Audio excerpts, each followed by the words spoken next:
How to turn on AutoMix in iOS 26.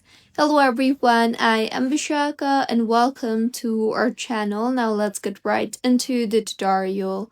Firstly, go ahead and launch the settings application on your device and scroll down to the bottom and tap on apps. Now, scroll down again and navigate to music and tap on it, and then scroll down and under the audio tab you will see the option for song transitions.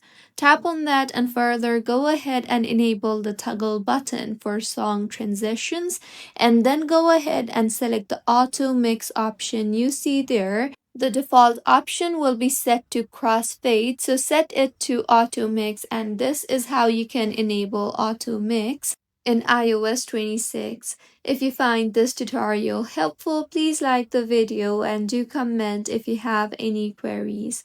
Also, do subscribe to our channel for more helpful tutorials like this.